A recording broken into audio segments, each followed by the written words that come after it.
you should probably expect spoilers.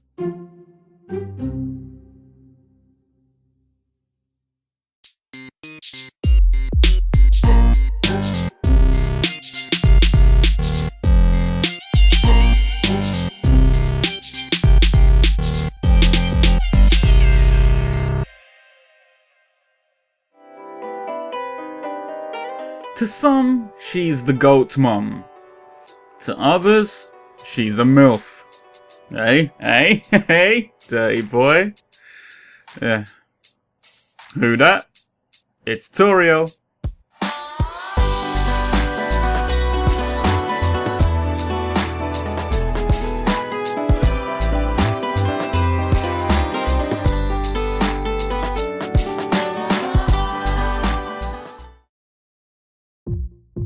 There's a reason why such a short game like Undertale can earn itself such a huge following, and despite what social media keeps showing you, it's not because it's packed to the brim with memes. That shit is just the icing on the cake as far as I'm concerned. For me, what sealed the deal for this title was the characters. Go figure that a guy sitting here right now hosting a fictional character review show would say that, but honestly, what were you expecting me to say? Out of the main cast, Toriel was the character that drew me to the game in the first place, hence why my first Undertale episode is about her. But since this is also the first time we're jumping into the Undertale series, I should probably give you a little synopsis for the game too, just so you know what the backstory is about. Once upon a time, humans and monsters ruled over planet Earth. However, a war broke out between them and the humans won. Woohoo! The best human magicians sealed all the defeated monsters away underground using a magic barrier, though the barrier was a bit shabby since humans could fall through it and would then get trapped in the underground with the monsters. You had one job, brethren. One fucking job, you know. This is where the game starts. The player character has fallen through the barrier and has ended up in the underground. Now they must find their way out and begin a journey of souls and swords eternally retold. Wait, no shit, that's Soul Calibur. One of the first characters you meet is Toriel, who saves your life and teaches you about the underground. Though, changing trains at Finsbury Park Station taught me everything I personally needed to know about the underground blood. Within minutes of meeting you, Toriel heals you, teaches you about traps and puzzles that you might come across, encourages you to handle monster encounters with a peaceful resolve instead of using violence, and she even gives you a mobile telephone.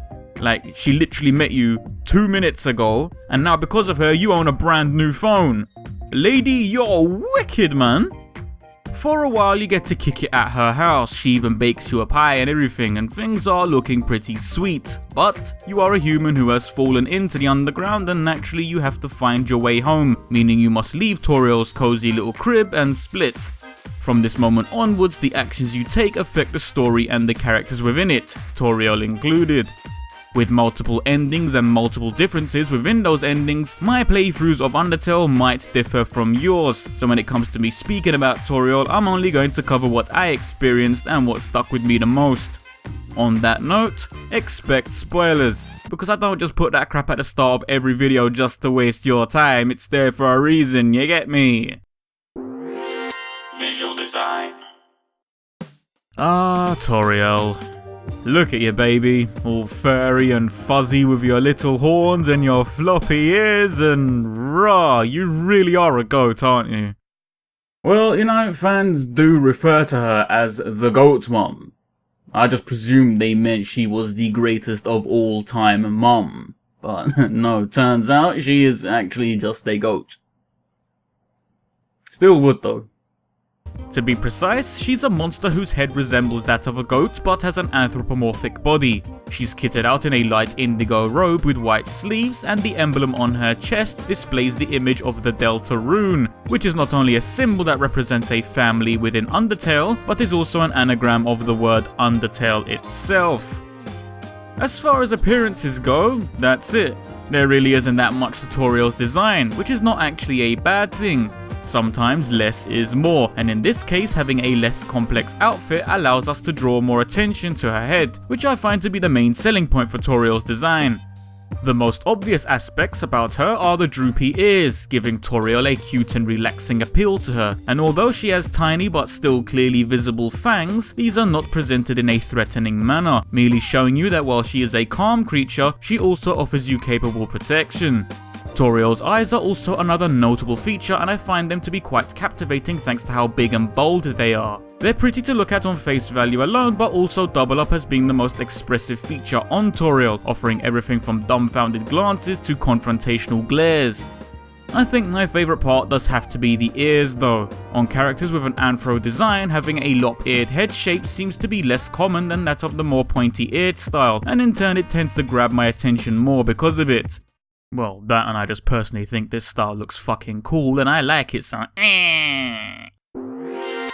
Personality. In video games, there's no shortage of parental characters. They are often pretty varied in their forms of parenting too. You've got it all from the standard cookie-cut depiction of what a mother is, to fathers that have gone batshit insane from using a cursed sword and are out to consume the soul of their very own kin. That's a fuck up, that is. And then there's Toriel, who is obviously not your biological parent, but she instantly cares for you in the same way any decent parent would, therefore she is seen as a mother type figure. Some people might find this type of character bland and maybe even a killjoy, but Toriel steps out of the box just enough to bring a level of respectable charm to her. Yes, she wants to protect you, but she never feels patronizing about it. In fact, aside from one part where she orders you to go to your room, Toriel pretty much lets you be the person you want to be and will guide you instead of becoming a stick in the mud that holds you back from experiencing life. To be honest, she tends to be pretty accepting of the choices you make, even if some of those choices were to break her own heart in the process. This actually says a lot about Toriel when her past is taken into consideration. When you understand just how many times she's been forced to face continuous heartaches at the hands of previously fallen humans, that turmoil would have broken a weak soul. But Toriel is still here, and continues to help any new fallen humans that end up in the underground regardless of what happened in her past. That's one hell of a strong soul she's got there, and you've got to respect that about Toriel if anything. Her ability to accept changes allows her to keep up with new trends, and she's always eager to learn these new interesting things whenever they're presented to her. For example, learning how to send text messages is something Toriel takes on board with great enthusiasm, as does her interest in telling jokes. Toriel is always up for a bit of a laugh, figuratively speaking and literally. Even her own name Toriel seems to be a bit of a pun in itself.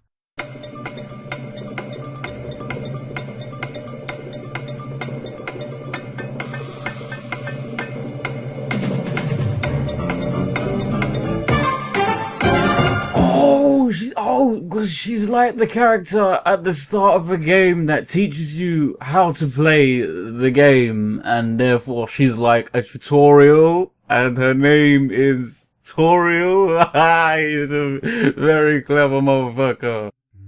Despite her good-natured appearance, Toriel is also not above throwing curse words around.